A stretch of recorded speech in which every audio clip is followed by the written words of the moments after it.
রংপুরের কাঁচা বাজারে সরবরাহ কিছুটা বাড়লেও দামে তার প্রতিফলন নেই, বরং সপ্তাহের ব্যবধানে আরও বেড়েছে কাঁচামরিচ ও পেঁয়াজের দাম। একই সঙ্গে 2 সপ্তাহের বেশি সময় ধরে উচ্চ মূল্যে আটকে আছে অধিকাংশ সবজি। রংপুর নগরীর বিভিন্ন বাজারে অধিকাংশ সবজি বিক্রি হচ্ছে 50 টাকা বা তার বেশি দরে, আর কাঁচামরিচের কেজি পৌঁছেছে 300 থেকে 280 টাকায়। ফলে মাসের শেষ সময়ে নিত্যপণ্যের বাড়তি আয় সামলাতে হিমশিম খাচ্ছেন নিম্ন ও মধ্যবিত্ত পরিবারগুলো। বাজারে প্রতি কেজি কাঁচামরিচ বিক্রি হচ্ছে প্রায় 300 থেকে 280 টাকায়।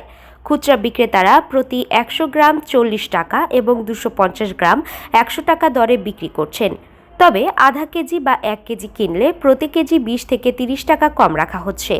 সবজি বিক্রেতারা বলছেন, কাঁচামরিচের পাশাপাশি বেড়েছে দেশি পেঁয়াজের দামও। 1.5 থেকে 2 সপ্তাহ আগে মানভেদে 40 থেকে 45 টাকায় বিক্রি হওয়া পেঁয়াজ এখন 50 থেকে 65 টাকায় বিক্রি হচ্ছে। 4 দিন আগেও একই পণ্য 50 থেকে 60 টাকার মধ্যে পাওয়া গেছে। তারা আরও জানান, মাসের শুরুতে টানা বৃষ্টি ও বন্যার কারণে যে মূল্য বৃদ্ধি শুরু হয়েছিল তা এখনও পুরোপুরি কমেনি। বাজারে 2-1টি সবজির দাম কিছুটা কমলেও অধিকাংশ সবজি 50 টাকা বা তার বেশি দামে বিক্রি হচ্ছে। পেঁপে ছাড়া 50-এর নিচে কিছু নাই। তাদের কি অবস্থা হবে তা তো বোঝাই যাচ্ছে। এটা কি মানে বলে বোঝাইতে হবে যে তাদের কি অবস্থা হবে? এর মধ্যে বেঁচে থাকতে হবে, চলতে হবে, কিছু করার নেই। ঠিক আছে, অনেক বেশি কষ্ট হচ্ছে। ঠিক আছে, এখন মানুষের ধরেন ভালো খাওয়ার পরিমাণটা কমাই দিতে হচ্ছে, মাছ মাংসের দিকে যাওয়া যাচ্ছে না। সবজিতেই তো প্রচুর দাম। দাম তো বাড়তি অনেকই বেশি। কাঁচামরিচ তেলে 100 টাকা, এখন 260 টাকা হয়েছে। মধ্যবিত্তদের জন্য খুবই খারাপ অবস্থা। তো এইভাবে চলার তো সম্ভব না। বাজার নিয়ন্ত্রণ নাই। বাজার নিয়ন্ত্রণ কেমন থাকলো? সব কিছুর দাম ঊর্ধ্বগতি।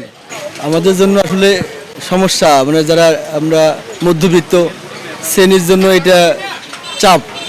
আয়সে ব্যয়ের খাতটা বেশি হয়ে যাচ্ছে, সব কিছুর দাম বেশি। কোনো কিছু 50 টাকার নিচে কোনো কেজি নেই, কোনো সবজিই পাওয়া যাচ্ছে না 50 টাকার নিচে। বাজারে লম্বা বেগুন বিক্রি হচ্ছে 80 থেকে 85 টাকা কেজি দরে। গোল কালো বেগুনের দাম 60 টাকা এবং সাদা বেগুন 65 টাকা কেজি। বাজার ভেদে দামে 10 থেকে 20 টাকার পার্থক্য দেখা যায়। এদিকে ধুন্দুল ও পটলের দামে কিছুটা স্বস্তি ফিরেছে। আগে 100 টাকার উপরে থাকলেও এখন বাজার ভেদে 60 থেকে 80 টাকায় বিক্রি হচ্ছে। এছাড়া করল্লা 80 থেকে 90 টাকা, বরবটি 80 থেকে 100 টাকা, কচুরমুখী 50 থেকে 60 টাকা এবং চিচিঙ্গা 60 থেকে 65 টাকা কেজি দরে বিক্রি করা হচ্ছে। বাজার করতে আসা ক্রেতাদের অভিযোগ, কাঁচা বাজারে উচ্চ মূল্যের কারণে সংসারের খরচ নিয়ন্ত্রণ করা কঠিন হয়ে পড়েছে। বিশেষ করে মরিচ, পেঁয়াজ, ডিম ও প্রায় সব ধরনের সবজির দাম বাড়ায় মাসের শেষ সময়ে পরিবারের ব্যয় আরও বেড়েছে। অনেকেই প্রয়োজনের তুলনায় কম পরিমাণে পণ্য কিনে খরচ সামাল দেওয়ার চেষ্টা করছেন। 280, 260 এরকম 240ও বেচা হচ্ছে। আমি বেচতেছি 240 এরকম দাম, কিন্তু আরও দাম কমার সম্ভাবনা আছে। আজকে হাটের বাজারও কম আর কি। কালকে ছিল 250 টাকা কেজি, আজকে 220 টাকা কেজি। এটা হলো বুড়ের হাট, খোলা হাটে বুড়ের হাটে এরকম দাম বেচা কেনা হচ্ছে। আর এই বৃষ্টির কারণে আর কি আমদানিটা কম। ভাই পেঁয়াজ বেচতেছি 220 টাকা 5 কেজি মানে ধারা। রসুন বেচতেছি 80 টাকা 70 টাকা পাইকারি কেজি। আদা বেচতেছি 120 টাকা 30 টাকা কেজি। আদা এলসিটা, দেশিটার আমদানি কম। দেশিটা আপনার বর্তমান মার্কেট আউট, হয়তো হাতে গোনা কয়েকটা দোকানে। হারুনুর রশিদের তথ্য ও শামসুল হকের ক্যামেরায় সাইমা শুভ্র, আপডেট টিভি।